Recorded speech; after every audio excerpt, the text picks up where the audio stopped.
오늘 말씀해 주시는 한 알의 미랄입니다. 누군가 이런 말을 했어요. 한 신학자가 잘못된 하나님을 아는 것보다 차라리 모르는 것이 낫다. 이런 말이 있어요. 그만큼 우리가 하나님을 아는데 바로 아는 게 중요하다는 거예요. 무턱대고 하나님을 아는 거 이게 아니라 알려면 우리가 제대로 하나님을 알아야 된다는 거예요.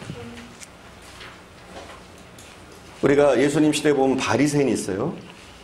이 사람들은 하나님에 대해서 압니다. 그죠? 그들은 율법을 공부했고 율법을 지키려고 했고 나름대로 지식인들이었어요. 많이 알았어요. 근데 예수님이 그들을 향해서 뭐라고 했어요? 이 독사의 자식들아 이랬어요. 예수님의 신랄한 비판을 그들이 받습니다. 우리는 그들을 비판할 수도 있어요. 하지만 잘 알아야 돼요. 그들이 우리보다 어떤 면에서는 훨씬 낫습니다. 그들이 가지고 있는 율법적인 지식, 성경적인 지식, 그리고 그들의 행함이 우리보다는 월등하게 나았습니다. 근데 그들은 어떻게 했습니까? 그들의 말로가 예수님을 십자가에 못 박는 자들이 됐습니다. 예수님을 죽이는데 동참하는 자들이 됐습니다. 왜 그랬을까요? 그들이 알아요. 근데 잘 몰라요. 안다고 하는데 예수님을, 하나님을 잘 모르는 거예요. 그러니 예수님을 못 박아 죽이죠. 그래서 우리에게 있어서 신앙생활을 할 때 하나님을 알고 예수님을 아는데 그냥 지식적으로 알므로 끝나면 안 돼요. 그건 하나님을 아는 게 아니에요. 착각하는 거예요. 내가 하나님을 안다? 내가 신앙생활 20년 했다, 30년 했다? 하나님을 알아요? 아니라고 하는 거죠. 그게 하나님을 아는 게 아니에요. 우리가 많이 듣고 많이 봤다, 지식적으로 안다, 이게 하나님을 아는 게 아니에요. 오히려 자칫 우리가 그런 식으로 지식적인 하나님만 알면 망합니다. 우리가 바리새인보다도 더 추악해질 수 있어요. 얼마든지. 그럼 하나님을 안다는 게 뭡니까? 먼저 하나님을 안다는 것은 지식적인 것도 필요해요. 우리가 성경을 통해서 하나님을 알고 하나님을 배우는 것도 필요한데 그렇게 아는 것으로 끝나면 안 돼요. 하나님을 안다는 것은 우리가 사랑을 체험해야 돼요. 하나님의 사랑을. 할렐루야? 우리가 하나님의 사랑을 깨닫고 그 사랑을 느끼고 우리가 그 사랑을 몸소 체험해야 돼요. 쉽게 얘기해서 우리가 하나님을 느껴야 돼요. 그냥 아는 것으로 끝나는 것이 아니라 우리 몸소 하나님을 체험해야 돼요. 하나님의 살아계심과 그 사랑을 체험해야 돼요. 그리고 거기서 끝나면 안 돼요. 우리가 하나님께 그 받은 그 사랑을 하고 살아야 돼요. 그게 뭐예요? 하나님을 아는 거예요. 우리는 어디까지 알고 있습니까? 여러분은 어디까지 알고 있나요? 지식적으로? 아니면 하나님의 사랑을 느끼고 깨닫고? 그런데 우리가 정말 하나님을 아는 것은 무엇이냐면 거기서 더 나가서 우리가 받았던 그 사랑을 우리가 할 수 있어야 돼요. 그게 뭐예요? 하나님을 제대로 아는 거예요. 더 쉽게 표현하면 오늘 본문이 말씀하고 있는 한 알의 미랄이 되는 거예요. 이게 뭐예요? 하나님을 정말 아는 거예요.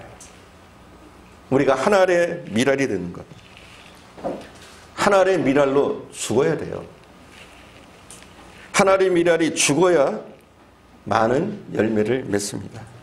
우리가 함께 말씀을 읽어볼게요. 우리가 함께 24절 우리가 함께 봉독하겠습니다. 24절 내가 진실로 진실로 너희에게 이르노니 한 알의 미랄이 땅에 떨어져 죽지 아니하면 한 알 그대로 있고 죽으면 많은 열매를 맺느니라. 아멘. 한 알의 미랄이 어떻게 해야 돼요? 죽어야 돼요. 죽지 않으면 어떻게 됩니까? 그냥 썩어져 버려지는 거예요. 사라지는 거예요. 하지만 땅에 떨어져 죽으면 열매를 맺게 됩니다. 그리고 중요한 게 있어요. 한 알의 미랄이 중요하다는 거예요. 한 알의 미랄. 한 알의 미랄도 중요하다는 거예요. 바울은 로마서 5장 19절에서 한 알의 미랄이 얼마나 중요한지를 이야기를 해요. 우리가 함께 가볼까요? 로마서 5장 19절입니다. 함께 봉독합니다. 찾아놨어요. 한 사람이 순종하지 아니함으로 많은 사람이 죄인이 된 것 같이 한 사람이 순종하심으로 많은 사람이 의인이 되리라. 아멘. 많은 사람이 불순종한 게 아니에요.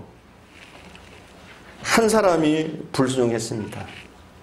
그 한 사람의 불순종 때문에 많은 사람이 죄인이 되어졌어요. 그리고 많은 사람이 순종한 게 아니에요. 단 한 사람이 순종했어요. 그 한 사람의 순종으로 말미암아 우리가 구원받고 의인이 되었습니다. 그만큼 한 알의 미랄. 어쩌면 나 한 사람의 믿음. 이게 너무나 중요하다는 사실을 여러분은 알아야 됩니다. 한 사람이 중요합니다. 모든 것은 한 사람으로부터 출발하는 거예요. 한 사람의 변화, 한 사람의 생각, 한 사람의 행동, 이게 굉장히 중요한 거예요. 1904년 영국 웨일즈에 한 젊은 광부가 있었어요. 이 사람은 다른 광부와 별로 다를 게 없었어요. 머리카락은 탄진으로 범벅이 되어 있고 손톱은 새까맣습니다. 때가 껴 있어요. 무시할 만한 사람이에요. 하지만 휴식 시간에 다른 광부들은 잡담을 하고 담배를 피우고 있어요. 근데 이 젊은이는 책을 보고 있는 거예요. 물론 그가 광부지만, 그가 배운 것 없지만, 그가 보잘것없지만 그에게는 소망이 한 가지 있어요. 그 소망이 뭐냐? 영국을 이 죄악 가운데서 건져내고 싶다. 이런 소망이 있었어, 그에게는. 이 타락한 영국을 이 죄악 가운데서 내가 건져내고 싶다. 이 사람이 그런 소망을 가지고 있었어요. 그리고 목사님 앞에 가서 이제 간청을 합니다. 이 청년이 가서, 목사님, 제가 강연을 좀 하고 싶습니다. 제가 받은 은혜가 있어서 강연을 하고 싶습니다. 목사님께 가서 요청을 했어요. 그랬더니 목사님이 묵살합니다. 당신 같은 사람이 쓰면 누가 듣겠소? 당신이 강단에 쓰면 누가 듣겠소? 그러면서 거절합니다. 그러자 이 사람은 포기하지 않고 간청합니다. 잠깐이라도 좋습니다. 제가 강단에 서서 잠깐이라도 연설할 수 있도록, 말할 수 있도록 기회를 주십시오. 하도 간청하니까 목사님이, 자, 그럼 내가 딱 30분만 주겠소. 그래서 이 청년이 강단에 서게 됐습니다. 몇 명 없었어요. 17명이었다고 그래요. 그때 그의 강연을 들은 사람이 17명. 근데 그 17명이 모두 통에 자복하며 회개합니다. 이 청년의 연설에. 무식해 보이는 이 청년의 연설에 17명의 사람이 다 울고 통에 자복합니다. 그리고 그 후 5개월 만에 웨일즈의 시민 10만 명이 통에 자복하며 예수께로 나옵니다. 회개 운동이 벌어진 거예요. 이걸 웨일즈 리바이벌이라고 해요. 그리고 2년 만에 200만 명의 영국 사람이 통에 자복하면서 주님께로 나옵니다. 그리고 모든 계층의 사람들, 교사, 노동자, 법조인, 학생, 주부 할 것 없이 회개운동이 영국 전역에 터집니다. 심지어는 재판관들이 재판을 하다가 말고 그 피고인을 위해서 기도를 합니다. 이런 일들이 영국에 일어나요. 이 청년의 이름이 이반 로버츠라는 사람이에요. 많은 사람이 아니었습니다. 한 사람으로 시작했습니다. 단지 한 사람이 깨어서 영국의 타락을 보면서 안타까워했고 건져내기를 원했습니다. 그리고 그의 소망대로 타락했던 영국이 이반 로버츠의 설교를 통해서 또 그것이 시발점이 돼서 큰 회개운동이 일어나므로 영국이 다시 살아났어요. 여러분, 이렇게 한 사람은 소중해요. 창조적인 소수 한 사람은 너무나도 소중합니다. 여기 집안에 혼자 믿음 생활하는 분들이 있을 거예요. 혼자라도 괜찮습니다. 하지만 창조적인 소수여야 해요. 창조적인 소수는 별 생각 없는 많은 사람보다 더 엄청난 능력이 그들을 통해서 나타납니다. 여러분 가운데 직장에서 혼자 신앙생활 하는 분들도 있을 거예요. 혼자라도 괜찮아요. 창조적인 소수는 부정적인 다수보다 훨씬 더 강합니다. 숫자는 문제가 되지 않아요. 서 있는 내가 그 사람이 창조적인 소수냐 그렇지 않으냐가 중요한 거예요. 진짜 우리 집안의 문제는 믿는 사람이 몇 사람이냐가 아니에요. 단 한 사람이라도 창조적인 소수가 돼서 하나님의 소망을 가지고 내가 살아가느냐 아니냐. 한마디로 내가 땅에 떨어져서 죽느냐 죽지 않느냐, 이게 문제예요. 죽으면 많은 열매를 맺습니다.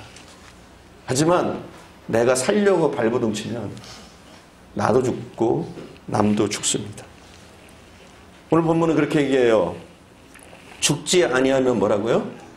죽지 아니하면 한 알 그대로 있고, 이렇게 얘기합니다.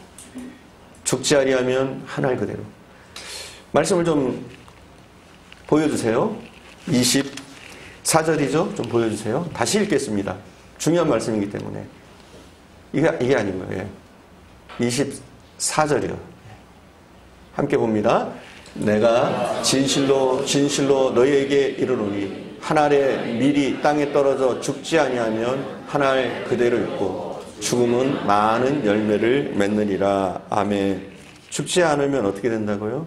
한 알 그대로입니다. 그리고 한 알 그대로인 그것조차도 썩어버립니다. 내가 살아있으면 그대로 있어요. 그리고 흔적 없이 언젠가는 사라집니다. 하지만 죽으면 많은 열매를 맺습니다. 내 성질이 살아있어요. 하나님이 침묵하십니다. 내 혈기가 아직 살아있어요. 예수님이 침묵하십니다. 내 고집이 살아있어요. 성령께서 침묵하십니다. 아직도 내 교만이 살아있습니다. 성령님이 침묵하십니다. 내가 살아있으면 하나님만 침묵하시는 게 아니에요. 믿지 않는 남편이 침묵합니다. 믿지 않는 아내가 침묵해요. 아들과 딸이 침묵합니다. 내 부모가 침묵합니다. 우리가 죽지 않으면 그래요. 하지만 죽으면 어떻게 돼요? 많은 열매를 맺느니라. 여러분, 내가 죽어야 우리 가족을 구원할 수 있어요.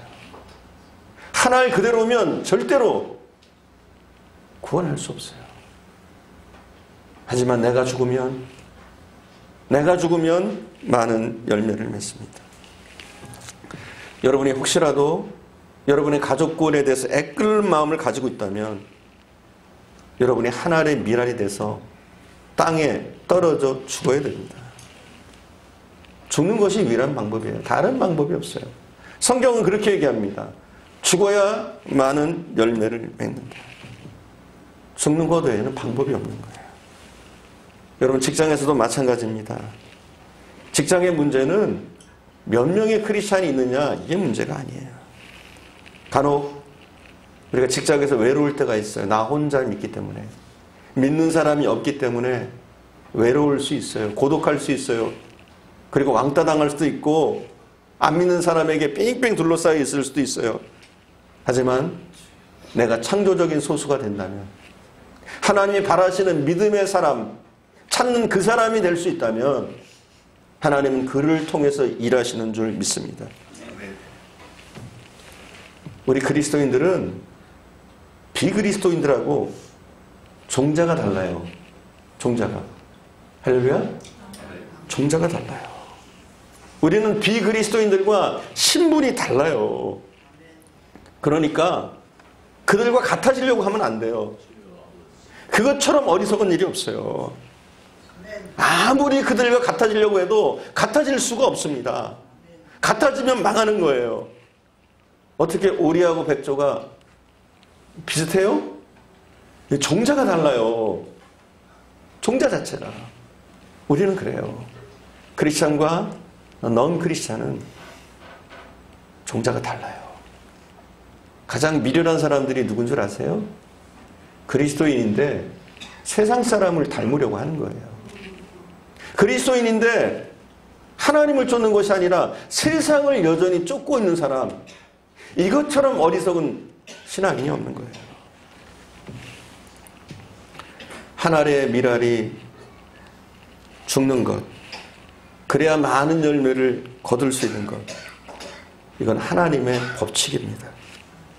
여러분이 참된 열매를 원한다면, 정말 열매를 원한다면 내가 죽어야 돼요. 우리가 죽지 않으려고 발버둥 치니까 구원이 이루어지지 않는 거예요. 생명을 살릴 수가 없는 거예요. 열매를 거둘 수가 없는 거예요. 근데 우리는 뭐예요? 죽지 않으면서 열매만 거두려고 합니다. 이건 하나님의 법칙이 아니에요. 이건 하나님의 법칙을 거스리는 거예요. 내가 여전히 살아있으면서, 나의 교만이 살아있고, 나의 혈기가 살아있고, 나의 고집이 살아있으면서 누군가를 살리려고 하는 것은, 이건 법칙에 어긋나는 거예요. 죽어야 돼요. 내가 죽어야 돼요. 25절을 우리가 함께 봉독해 볼까요? 25절 함께 봉독합니다. 25절. 자기 생명을 사랑하는 자는 잃어버릴 것이요 이 세상에서 자기의 생명을 미워하는 자는 영생하도록 보존하리라. 아멘. 본문에 보니까 뭐라고 얘기하고 있어요? 자기 생명을 사랑하는 자는 잃어버릴 것이요, 이렇게 나와 있어요. 여기서 잃어버린다는 단어는 아폴림이라는 단어예요. 파괴하다 이런 단어예요. 그래서 어떻게 되느냐, 자기 생명을 사랑하는 자는 파괴될 것이요, 이런 말이에요. 그리고 여기서 미워하다는 단어는 미세오라는 헬라어인데 조금 사랑하다 이런 뜻이에요. 그러니까 이렇게 하면 돼요.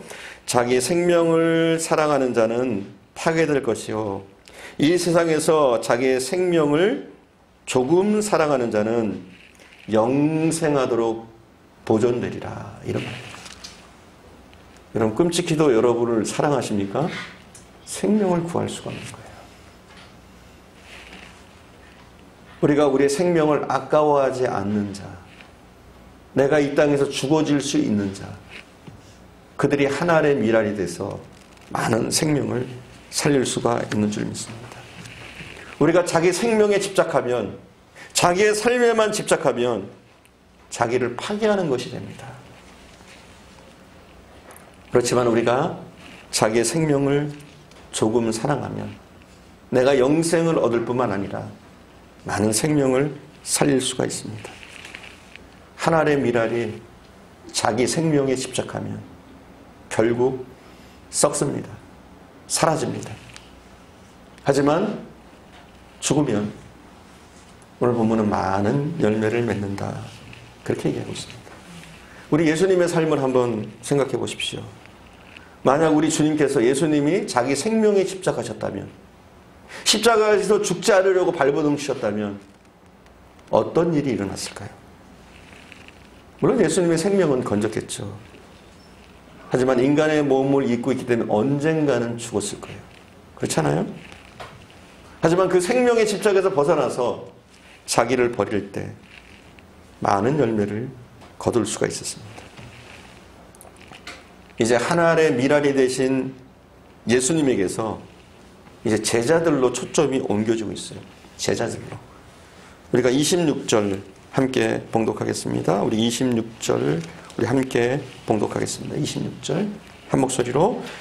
사람이 나를 섬기려면 나를 따르라. 나 있는 곳에 나를 섬기는 자도 거기에 있으리니 사람이 나를 섬기면 내 아버지께서 그를 귀히 여기시리라.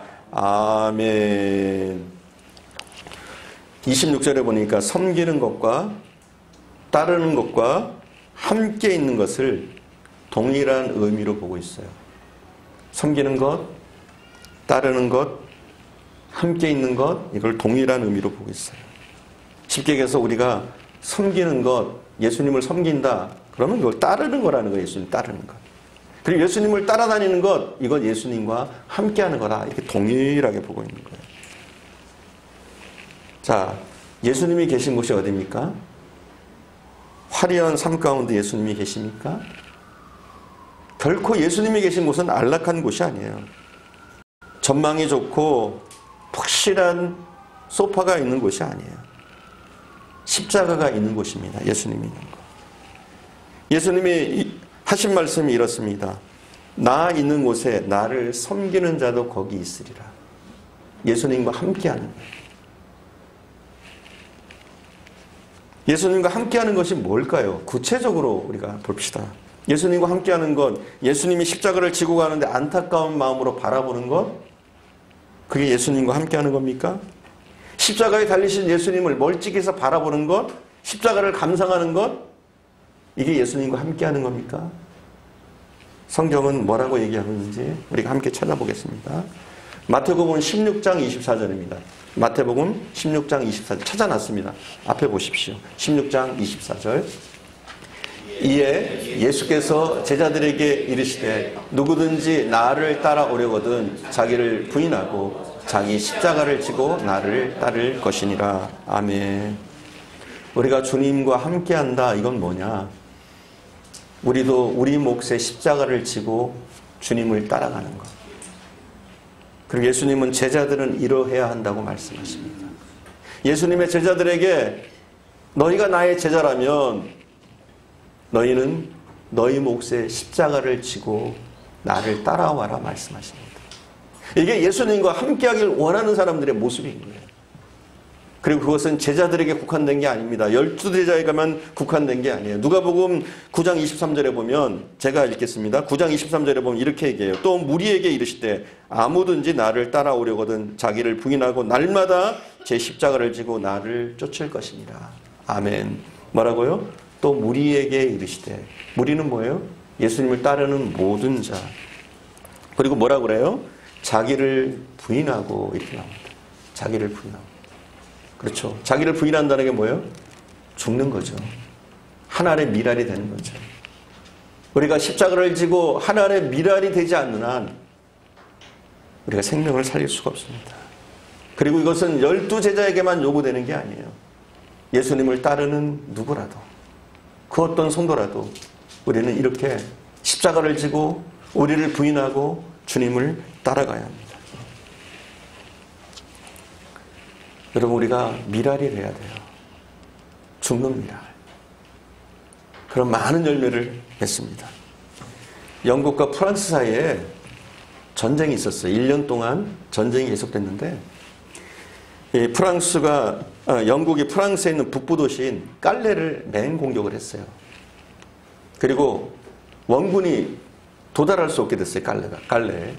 항구 도시거든요. 깔레는 프랑스 북부에 있는 항구 도시인데, 그래서 결국은 그들이 원조도 끊겼고 하니까 항복을 하게 됐어요. 하지만 영국 사람들은 한이 맺혀 있어요.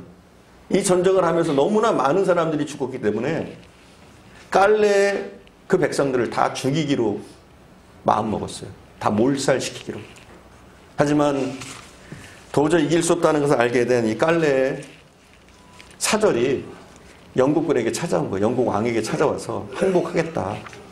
우리를 살려달라. 이렇게 애원을 했어요. 그 당시에 에드워드 3세가 영국의 왕이었는데, 이 에드워드 3세가 처음엔 거절을 합니다. 난 도저히 용서할 수 없다. 우리가 당한 것이 있는데 수많은 병사들이 이 전쟁에 죽었는데 내가 보복하지 않고는 견딜 수가 없다.